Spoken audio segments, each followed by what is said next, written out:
Hello दोस्तों, कैसे हैं आप लोग। आशा करता हूं कि आप अच्छे होंगे।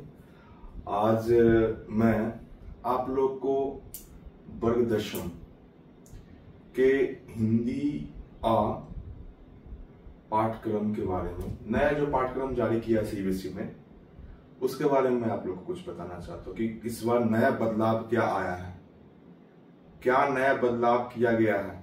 पहले क्या था कि पहले बहुत सारे बहुविकल्पीय प्रश्न होते थे, लेकिन अब ऐसा नहीं है। चलिए आज उसी को हम लोग समझते हैं कि पूरे 10th के एग्जाम में जो सीबीएसई के बच्चे हैं उनके लिए खासकर है कि पूरे 10th के एग्जाम में 4 खंड में प्रश्न आते हैं। पहला खंड आ, खंड खा, खंड ग और खंड घ। खंड का में क्या है? आपठित बोध। आपठित बोध में क्या क्या है कि पहला तो ये है कि एक पहला आपठित काव्यांश रहेंगे। इसमें पहली बात यह है कि इसमें आपठित काव्यांश, आपठित गद्यांश रहेंगे। पहला है आपठित गद्यांश, दूसरा रहेगा इसमें आपठित काव्यांश। आपठित काव्यांश कह लीजिए या फिर इसको पद्यांश के भी नाम से जानते हैं हम लोग।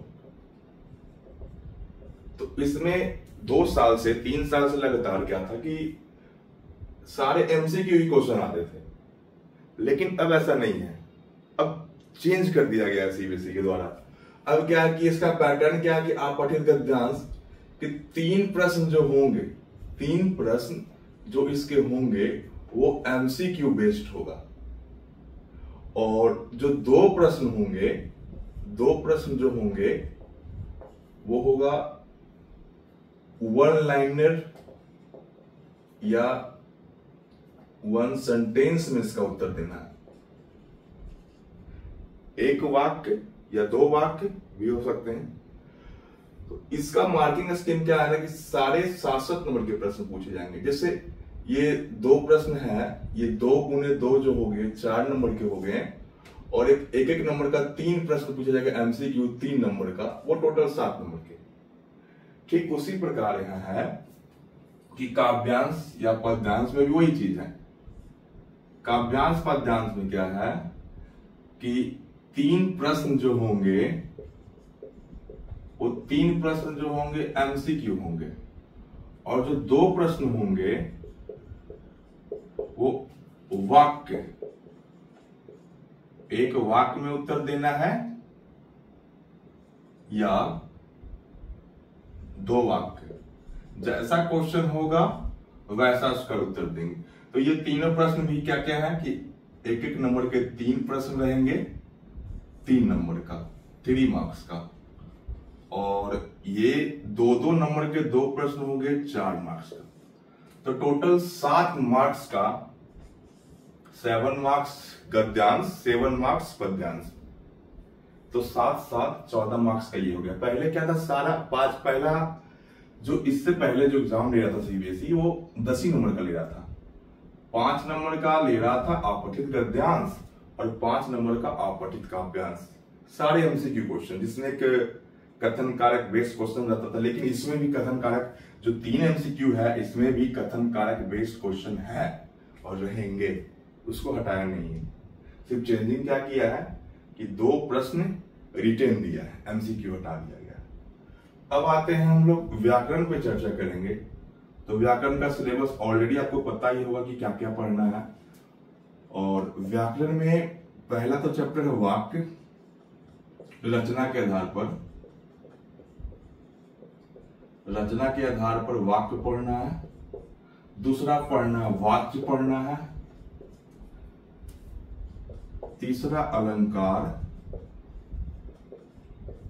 और चौथा पढ़ना है पद परिचय।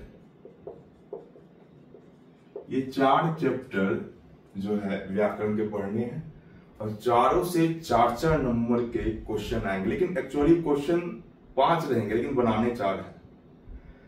अब इससे पहले की बातें हम कर ले कि इससे पहले क्या करता था सीबीएसई, सारा क्वेश्चन एमसीक्यू देता था। लेकिन इस बार से पैटर्न चेंज करके व्याकरण का एक भी क्वेश्चन एमसीक्यू नहीं है, सारा क्वेश्चन खुद बनाने का है। रिटेन क्वेश्चन सारा है, लिखने वाला रिटेन क्वेश्चन सारा है।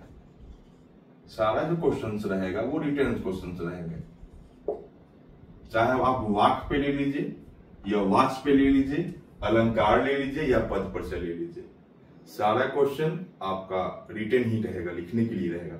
लेकिन इससे पहले क्या था कि सारा एमसीक्यू बेस्ड था। हम लोग एमसीक्यू ऑप्शन देखते थे, काखा गगा कोई भी था उसमें लगा देते थे, लेकिन अब ऐसा नहीं है। अब पुस्तक, पाठ पुस्तक में क्या है? पाठ पुस्तक में जो पहले था कि पठित गद्यांश रहेगा, तो पठित गद्यांश रहेंगे वो एमसीक्यू ही रहेंगे, एक एक नंबर का 5 क्वेश्चन। और पठित काव्यांश भी जो रहेंगे वो भी एमसीक्यू ही रहेंगे, एक एक नंबर के 5 क्वेश्चन। इसमें कोई चेंजिंग नहीं है। बाकी क्या था कि 2-2 नंबर का और एमसीक्यू कोई चैप्टर से पूछा जाता था, लेकिन इस बार नहीं है। इस बार क्या है कि 2 नंबर का किताब से, जैसे गद्यांश से जो कहानी है या निबंध है जो भी है, गद्यांश से 2-2 नंबर का 3 क्वेश्चन पूछे जाएंगे 6 नंबर का। पद्यांश जो कविता है, कविता से भी 2-2 नंबर के 3 प्रश्न पूछे जाएंगे 6 नंबर का। लेकिन एक्चुअली 4 क्वेश्चन रहेगा, लेकिन बनाना 3 ही है। बहुत सारे लोग क्या करते हैं कि 4 क्वेश्चन बना देते हैं, ये वो तो सब आता है, लेकिन ऐसा नहीं करना। टाइम को ध्यान में रखते हुए सारा क्वेश्चन बनाने से आपको ज्यादा नंबर नहीं मिलने वाले हैं। 3 ही क्वेश्चन आंसर मांग रहा है तो 3 ही क्वेश्चन का आंसर देंगे। इसलिए समान निर्देश जो भी रहता है क्वेश्चंस में, वो सबसे पहले हम ध्यान पूर्वक पढ़ लें। तो टोटल यहाँ 10 नंबर का इधर हो गया और 12 नंबर का इधर हो गया, 22 नंबर। ये हो गया क्षितिज से, इतना क्वेश्चन जो रहेगा क्षितिज से रहेगा। कृतिका से क्या है? कृतिका से 3 क्वेश्चन रहेंगे, लेकिन बनाने 2 है, 2 नंबर का 4 क्वेश्चन 8 नंबर का। तो टोटल 12, 8, 20 और 10, 30 नंबर का क्वेश्चन हमारी पाठ्य पुस्तक से होंगे। और रचनात्मक लेखन, रचनात्मक लेखन में क्या क्या है कि 20 नंबर के टोटल क्वेश्चंस आएंगे रचनात्मक लेखन से। इसमें क्या है कि 20 नंबर के क्वेश्चंस में पहला तो आपका अनुच्छेद रहेगा,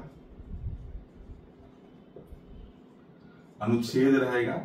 अनुच्छेद जो भी लिखना होता है, जो हमारा संकेत बिंदु दिया हुआ होता है उसके अकॉर्डिंग लिखना है। 6 नंबर के सबसे पहला आपका अनुच्छेद रहेगा।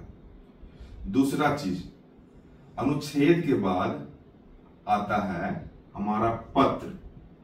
अब पत्र में क्या होगा कि औपचारिक पत्र भी हो सकता है और अनौपचारिक पत्र भी हो सकता है, दोनों चीज हो सकता है। ये 5 नंबर के रहेंगे। इसके बाद आता है पत्र के बाद आपका आता है ईमेल, ईमेल या फिर एक स्ववृत्त लेखन। स्ववृत्त लेखन जो आपके सिलेबस में वही है, ये भी 5 ही नंबर का था। दोनों ऑप्शन में रहेगा, या ईमेल आप लिख सकते हैं या फिर स्ववृत्त लेखन लिख सकते हैं। और कोशिश करेंगे कि हम व्याकरण और जो रचनात्मक लेखन है, जो लिखने का तरीका है, वो हम कोशिश करेंगे कि आपको सिखाने का। और हमारे साथ जुड़े रहिए। ईमेल के बाद पत्र हो गया, अनुच्छेद हो गया, ईमेल रहेगा। चौथा हो गया संदेश लेखन। संदेश लेखन होगा और एक विज्ञापन। ये दोनों ऑप्शन है आपके पास 4 नंबर का।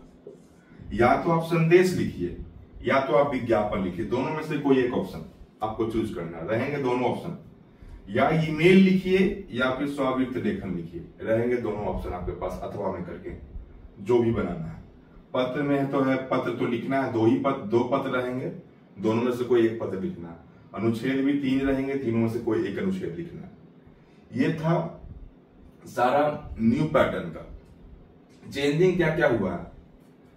परिवर्तन ये हुआ कि व्याकरण पहले सारा एमसीक्यू पूछा जाता था, लेकिन अब नहीं है। इसमें अपठित बोध में सारा एमसीक्यू होता था, लेकिन अब नहीं है। ये चेंजिंग आया है। और बाकी बातें हम अगले क्लास में देखते हैं कि क्या क्या हम लोग पढ़ा सकते हैं, क्या हम पढ़ सकते हैं इतना कम समय में। चलिए ठीक है।